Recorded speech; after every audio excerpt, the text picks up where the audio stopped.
Narcotics control bureau की team ने मोकामा में छापेमारी कर 8.5 क्विंटल गांजा जब्त किया है। गांजे की कंसाइनमेंट त्रिपुरा से लाई जा रही थी। इस मामले में 2 लोगों को गिरफ्तार भी किया गया है। वैशाली में बाइक सवार अपराधियों ने एक स्कूल शिक्षक को गोली मार दी। घटना राघोपुर थाना के फतेहपुर की है, जहां बाइक सवार अपराधियों ने सरकारी स्कूल के शिक्षक को गोली मार दी। घायल शिक्षक को इलाज के लिए एनएमसीएच में भर्ती कराया गया है।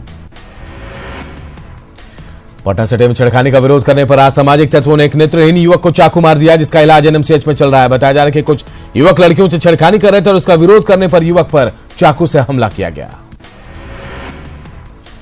पटना सिटी में औषधि विभाग की टीम ने एनएमसीएच परिसर में छापेमारी कर भारतीय जन औषधि केंद्र में छापेमारी कर प्राइवेट कंपनियों की दवा जब्त की है। साथ ही कई दवा के सैंपल भी जब्त किए गए हैं।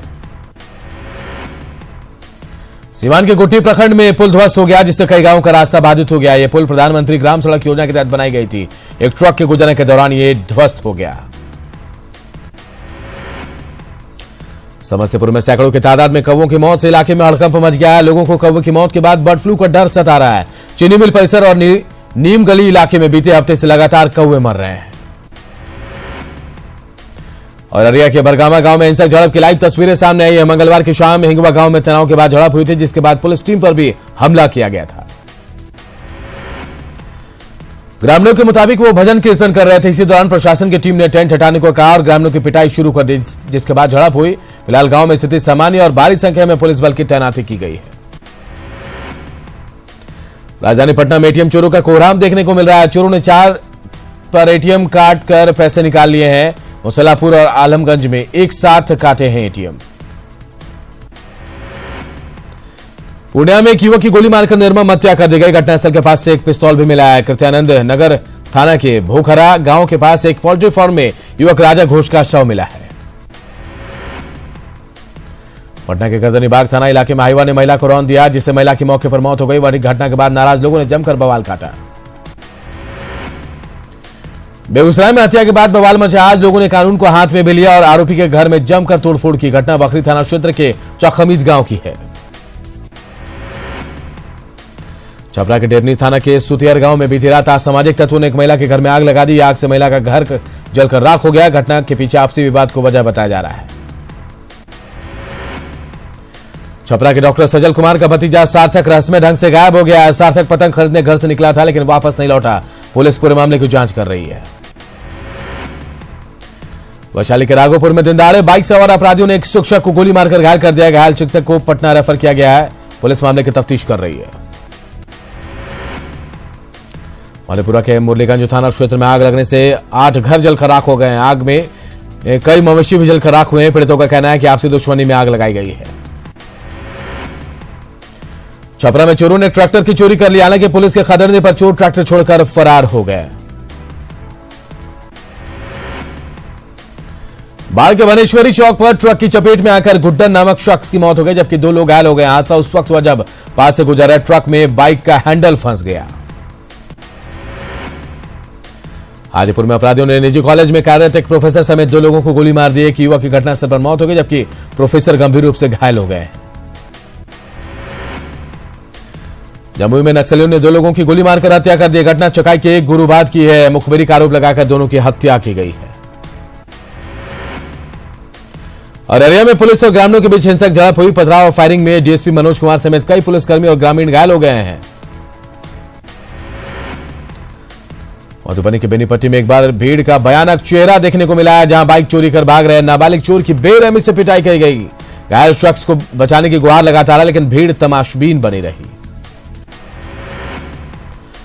स्थानीय लोगों की माने तो आरोपी युवक एक सीमेंट व्यवसायी का बाइक लेकर भाग रहा था, तभी ग्रामीणों ने उसे घेर लिया, उसकी जमकर पिटाई की। मधुबनी शेल्टर होम एक बार फिर विवादों में है। मंगलवार देर शाम से एक और लड़की यहां से गायब है। जानकारी के मुताबिक 2 दिन पहले ही इस लड़की को सीतामढ़ी से मधुबनी लाया गया था। हजारीबाग में ट्रैक्टर और बाइक की टक्कर में 2 लोगों की मौत हो गई। घटना के बाद पिरवार में मातमी सन्नाटा पसरा हुआ। टाटी जरिया के होलंग की घटना है।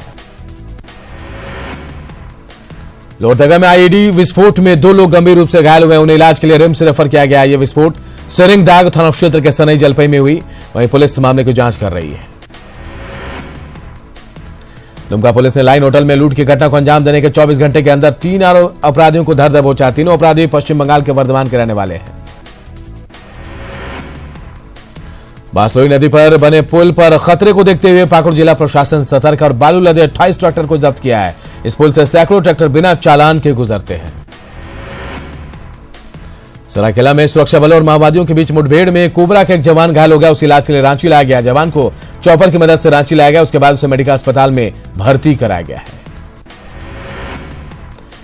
बीजेपी के राष्ट्रीय प्रवक्ता और सारण सांसद राजीव प्रताप रूडी से भी जब शत्रुघ्न सिन्हा के बयानों पर टिप्पणी मांगी गई, उन्होंने भी साफ बोलने से इनकार कर दिया, लेकिन इतना जरूर कहा कि शायद शत्रुघ्न सिन्हा पार्टी छोड़ने का मन बना चुके हैं। छपरा के लोगों को राज्य सरकार ने सौगात दी है। 5,000 करोड़ की लागत से दिगवारा के पास राज्य सरकार पुल बनाने जा रही है। सारण के सांसद राजीव प्रताप रूडी ने सरकार की सौगात के लिए मुख्यमंत्री को धन्यवाद दिया। औरंगाबाद की राजनीति में उस वक्त उबाल आ गया जब एक आयोजन के तहत पार्टी कार्यकर्ताओं की मांग पर पूर्व मंत्री और भाजपा के वरिष्ठ नेता रामादार सिंह ने औरंगाबाद लोकसभा सीट से अपनी दावेदारी ठोक दी है। सीतामढ़ी में कल मुख्यमंत्री नीतीश कुमार का कार्यक्रम निर्धारित है। कार्यक्रम की तैयारी को लेकर जदयू के कौन कहे राजद विधायक सुनील कुमार कुशवाहा अपने समर्थक के साथ कार्यक्रम स्थल पर तैयारी का जायजा लेते देखे गए। सवर्णों के आरक्षण पर 3 राज्यों ने मुहर लगा दी है। झारखंड में भी सवर्णों का 10% आरक्षण लागू हो गया है। एलजेपी के प्रदेश अध्यक्ष पशुपति पारस ने बिहार में जल्द सवर्ण आरक्षण लागू करने की मांग की है। एलजेपी के प्रदेश अध्यक्ष पशुपति कुमार पारस ने तेज प्रताप के ट्वीट पर कहा कि यह घटिया राजनीति है। राजनीति में मतभेद होता है, लेकिन संसदीय मर्यादा का ख्याल रखना चाहिए। सवर्ण आरक्षण पर आरजेडी ने पलटी मारी। आरजेडी उपाध्यक्ष रघुवंश प्रसाद सिंह ने स्वीकार किया कि उनकी पार्टी से गलती हुई। बिना समझे पार्टी ने स्टैंड ले लिया। पटना सिटी के प्राचीन श्री विशालनाथ स्वामी जैन मंदिर में आयोजित 5 दिवसीय अंजन शलाका महोत्सव के मौके पर स्वास्थ्य मंत्री मंगल पांडे ने मंदिर पहुंचकर विशेष पूजा अर्चना की। वहीं लोगों को शुभकामनाएं भी दी। आरजेडी उपाध्यक्ष रघुवंश प्रसाद सिंह ने तेज प्रताप के ट्वीट पर कहा कि यह गलत है। किसी से राजनीतिक मतभेद हो सकता है, लेकिन व्यक्तिगत मतभेद नहीं होना चाहिए। बिहार राज्य महिला आयोग अब डिजिटल होने जा रहा है, जिससे फरियादियों की शिकायतें दर्ज कराने के लिए कार्यालय के उनको चक्कर लगाने नहीं पड़ेंगे, बल्कि अब सीधे आयोग की वेबसाइट पर ऑनलाइन शिकायत दर्ज कराई जा पाएगी। मोकामा विधायक अनंत सिंह ने मुंगेर लोकसभा से चुनाव लड़ने की ठान ली है। न्यूज 18 से बातचीत में अनंत सिंह ने बताया कि कांग्रेस से उनका टिकट फाइनल हो चुका है। आगामी लोकसभा चुनाव की तैयारी को तेज करने और अब तक चुनाव की हुई तैयारी की समीक्षा के लिए चुनाव आयोग की टीम का 2 दिवसीय पटना दौरा कल से शुरू होगा। इस 2 दिन के दौरे में आयोग राज्य के सभी विभाग और राजनीतिक दलों के साथ बैठक भी करेगा। देवघर के मधुपुर महोत्सव में शिरकत करने आज मुख्यमंत्री रघुवर दास मधुपुर पहुंचे। मधुपुर अनुमंडल का 27वां स्थापना दिवस मना रहा है। गायक साधना सरगम विपिन सचदेवा, हास्य कलाकार सुनील पाल अपनी प्रस्तुति भी देंगे। जेवीएम के प्रधान महासचिव प्रदीप यादव ने कहा कि देश हित में कांग्रेस और राज्य हित में जेवीएम का नेतृत्व उन्हें स्वीकार है। प्रदीप यादव के मुताबिक सभी विपक्षी दल मिलकर एक मजबूत गठबंधन बनाएंगे, जिससे बीजेपी को हराया जा सके। झारखंड में विकास योजनाओं की हालत पर जेवीएम नेता हेमंत सोरेन ने चिंता जताई। संघर्ष यात्रा के दौरान वो फिलहाल पलामू दौरे पर हैं।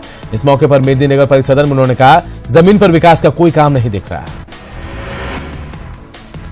जेवीएम ने सवर्ण आरक्षण पर सैद्धांतिक तौर पर सहमति जताते हुए इसमें कई विसंगतियां गिनाई। रांची में जेवीएम महासचिव सुप्रियो भट्टाचार्य ने कहा कि इस कानून के तहत 67,000 रुपए मासिक कमाने वाला निर्धन है। झारखंड प्रदेश बीजेपी अध्यक्ष लक्ष्मण गिलुवा ने प्रदेश में विकास की बयार बहने का दावा किया है। रांची में प्रेस कॉन्फ्रेंस में उन्होंने कहा, किसानों की समृद्धि से लेकर पीएम आवास योजना और घर घर बिजली पहुंचाने की योजना पर तेजी से काम चल रहा है। भारतीय राजनीति में क्षेत्रीय पार्टियों की प्रासंगिकता विषय पर बोलने के लिए बतौर वक्ता जेवीएम विधायक कुणाल सारंगी को अमेरिका के हार्वर्ड यूनिवर्सिटी में आमंत्रित किया गया है। हार्वर्ड यूनिवर्सिटी के इंडिया कॉन्फ्रेंस कार्यक्रम में 16 और 17 फरवरी को वो शामिल होंगे। इस बार विधानसभा सत्र के दौरान सुरक्षा इंतजाम 2 स्तरीय होगा। सुरक्षा में जिला पुलिस के अलावा जैप और एसआईएफ के जवान भी तैनात रहेंगे। गौरतलब है कि 17 जनवरी से 8 फरवरी तक विधानसभा का बजट सत्र है। गया के मानपुर पटवा टोली की नाबालिग हत्याकांड की सीबीआई जांच और 25 लाख मुआवजे की मांग को लेकर डीएम कार्यालय के समक्ष प्रदर्शन किया गया। एपो और भाकपा माले के साथ ही पटवा टोली के सैकड़ों लोग इस प्रदर्शन में शामिल हुए। नवादा में अपनी मांगों को लेकर कांग्रेस के छात्र इकाई एनएसयूआई ने एक दिवसीय धरना दिया। छात्रों के विभिन्न मांगों को लेकर उन्होंने सरकार से मांग की कि हर जिले में छात्र संगठन का गठन किया जाए। भागलपुर जिला परिषद अध्यक्ष अनंत कुमार उर्फ टुनटुन सा अविश्वास प्रस्ताव गिर जाने के बाद ढोल और नगाड़े के साथ समर्थकों को लेकर जिला परिषद कार्यालय पहुंचे, जहां जमकर रंग गुलाल उड़ाया। छपरा के जलालपुर प्रखंड स्थित शंकर दयाल सिंह कॉलेज में छात्रों ने आज तीसरे दिन भी हंगामा किया। प्रायोगिक परीक्षा के प्रवेश पत्र देने के नाम पर छात्रों से अवैध वसूली होने से नाराज छात्रों ने हंगामा किया है। भागलपुर जिला परिषद अध्यक्ष अनंत कुमार उर्फ टुनटुन साहब विश्वास प्रस्ताव के जाने के बाद नगाड़े के साथ जिला परिषद कार्यालय पहुंचे। यहां पर जिला परिषद अध्यक्ष ने डीडीसी सुनील कुमार के खिलाफ जमकर भड़ास निकाला और कमीशन लेने की बात कही। अपनी मांगों को लेकर कांग्रेस के छात्र इकाई एनएसयूआई ने आज एक दिवसीय धरना का आयोजन किया। छात्रों के विभिन्न मांगों को लेकर उन्होंने सरकार से भी कई मांगे रखी हैं। गया के मानपुर पटवा टोली के नाबालिग हत्याकांड की सीबीआई जांच और 25 लाख मुआवजा की मांग को लेकर डीएम कार्यालय के सामने प्रदर्शन किया गया। एपो और भाकपा मालिक के साथ ही पटवा टोली के सैकड़ों लोग इस प्रदर्शन में शामिल हुए। अरवल के भागवत उच्च विद्यालय में पिछले साल इंटरमीडिएट की परीक्षा पास कर चुके एक छात्रा का एक बार फिर से इस साल एडमिट कार्ड भेजा गया है, जबकि छात्रा बीसीए में नामांकन करा चुकी है। पड़ोसी देश नेपाल ने 100 रुपए से अधिक के भारतीय नोटों के चलन पर रोक लगा दी, जिससे भारतीय पर्यटक, सेनानी और मरीजों को काफी दिक्कतें हो रही हैं। सबसे ज्यादा परेशानी भारतीय मरीजों को हो रही है। सीतामढ़ी समाहरणालय में डीएम रणजीत कुमार ने स्थायी मतदाता सह व्यवहारिक प्रशिक्षण केंद्र का उद्घाटन किया। इस केंद्र में मतदाता न सिर्फ प्रशिक्षण प्राप्त कर सकता है, बल्कि पहचान पत्र से जुड़े त्रुटियों का भी निष्पादन करा सकता है। बाढ़ के बख्तियारपुर में 20 जनवरी को भाजपा की बूथ लेवल की बैठक हो गई। बैठक को सफल बनाने के लिए विधायक रणविजय सिंह ने रथ को रवाना किया। बैठक में जिले के हजारों कार्यकर्ता शामिल होंगे। शेखपुरा में आंगनबाड़ी सेविका और सहायिका संघ ने विजय जुलूस निकाला। आंगनबाड़ी सेविका और सहायिकाओं ने मांगे पूरी होने पर खुशी जाहिर की। सीतामढ़ी समाहरणालय में डीएम रणजीत कुमार ने जनसंपर्क सूचना विभाग के कला जत्था को हरी झंडी दिखाकर रवाना किया। कला जत्था ग्रामीण इलाके में जाकर सरकार की उपलब्धियों को बताएगा। पूर्णिया में पूर्व प्रधानमंत्री अटल बिहारी वाजपेयी के नाम पर निबंध प्रतियोगिता का आयोजन किया गया। इसके विजेताओं को अटल सम्मान पुरस्कार दिया गया। आरक रमना मैदान में आज से 2 दिवसीय राज्य स्तरीय सब जूनियर पुरुष महिला कुश्ती प्रतियोगिता का आयोजन किया गया। कुश्ती प्रतियोगिता में विभिन्न जिलों से आए महिला और पुरुष पहलवानों ने हिस्सा लिया। किशनगंज में ठाकुरगंज रेल यात्री समिति ने अनिश्चितकालीन आमरण अनशन शुरू कर दिया। लोगों का कहना है कि स्टेशन से लंबी दूरी की गाड़ियों के ठहराव को बंद कर दिया गया है। गया के सोनगर में गया पंडित दीनदयाल रेलवे जोन में इंटरलॉकिंग का काम चल रहा है, जिस वजह से कई ट्रेनें डाइवर्ट कर दी गई है। इंटरलॉकिंग और डिजिटलाइजेशन का काम 26 जनवरी तक चलेगा। बाढ़ के बख्तियारपुर के प्राथमिक स्वास्थ्य केंद्र में एएनएम ने सरकार के विरोध में प्रदर्शन किया। एएनएम ने अस्पताल के ओपीडी सेवा को ठप कर दिया। कटिहार में स्वास्थ्य विभाग में काम कर रहे डाटा ऑपरेटरों ने अपनी मांगों को लेकर मोर्चा खोल दिया है। 5 सूत्री मांग को लेकर डाटा ऑपरेटर अनिश्चितकालीन हड़ताल पर चले गए। आदिपुर में मुजफ्फरपुर रेलखंड के बीच भगवानपुर स्टेशन के पास रेल लाइन दोहरीकरण का मामला उलझता जा रहा है। किसानों ने उचित मुआवजा नहीं देने के विरोध में कामकाज को ठप करा दिया है। कटिहार के 2 नंबर कॉलोनी के पास स्किल डेवलपमेंट योजना के तहत निःशुल्क सिलाई कढ़ाई प्रशिक्षण केंद्र का उद्घाटन किया गया। ट्रेनिंग सेंटर में अति पिछड़ा और पिछड़ी जाति की 40 छात्राएं प्रशिक्षण लेगी। झारखंड में मेडिकल प्रोटेक्शन एक्ट लागू करने की मांग को लेकर झासा, आईएमए और रिम्स जीडीए के प्रतिनिधिमंडल ने राजभवन में राज्यपाल द्रौपदी मुर्मू से मुलाकात की और साथियों ने एक ज्ञापन भी सौंपा। रांची के अटल स्मृति वेंडर मार्केट के उद्घाटन के बावजूद अब तक फुटपाथी दुकानदारों को यहां दुकान नहीं मिल पाई। हालांकि रांची नगर निगम ने दुकान आवंटन के लिए दुकानदारों की कमेटी के साथ कई बैठक की। इनमें 200 से ज्यादा आपत्तियां दर्ज कराई गई हैं। सरायकेला पुलिस ने एनआईसी की मदद से ऑनर टेनेंट इंफॉर्मेशन सिस्टम नाम का वेबसाइट लॉन्च किया है। मकान मालिकों को हर हाल में अपने किराएदारों से संबंधित विस्तृत जानकारी देनी होगी। एसपी चंदन कुमार सिन्हा ने इस वेबसाइट को लॉन्च किया। दुमका के आत्मा परिसर में जिला स्तरीय किसान मेले का आयोजन किया गया। कार्यक्रम का उद्घाटन सांसद शिबू सोरेन ने किया। सांसद ने किसानों को जैविक कृषि के साथ साथ आधुनिकतम तकनीक के जरिए खेती की अपील की। बीजेपी के राज्यसभा सांसद समीर उरांव ने झारखंड में भी एनआरसी लागू करने की मांग की। उन्होंने कहा कि सरकार इसे लेकर काम कर रही है। गिरिडीह के बगोदर में भाकपा माले के पूर्व विधायक दिवंगत महेंद्र सिंह की 15वीं शहादत दिवस मनाई गई।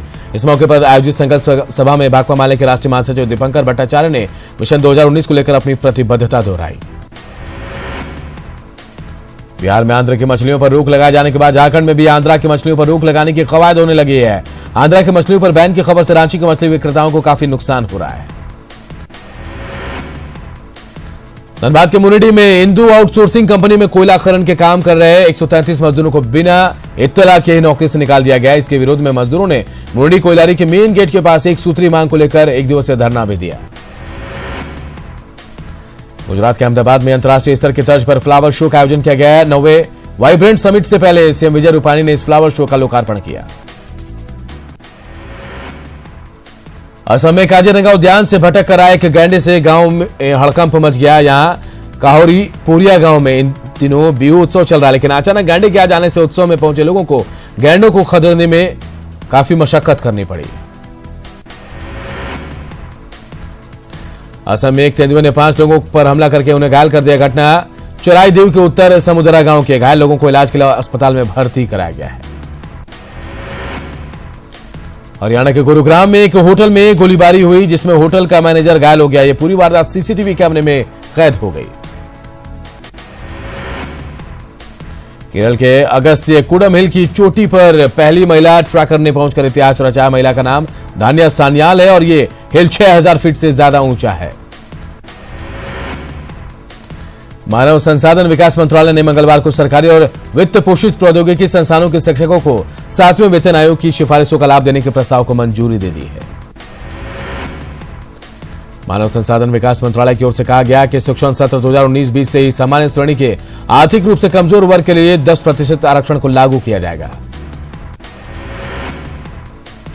उत्तर प्रदेश के सीएम योगी आदित्यनाथ ने दावा किया कि पहले शाही स्नान के मौके पर कुंभ मेले में 2.25 करोड़ लोग आए, जो अपने आप में रिकॉर्ड है। ब्रिटेन के यूरोपीय संघ में बने रहने या फिर अलग होने को लेकर वहां के संसद में हुए मतदान में प्रधानमंत्री टेरिजा मे की करारी हार हुई। ब्रेक्जिट समझौते के पक्ष में 202 वोट और विपक्ष में 432 वोट पड़े।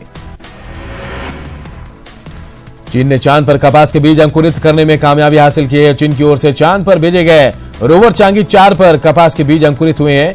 यह पहला मौका है जब चांद पर कोई पौधा पनप रहा है।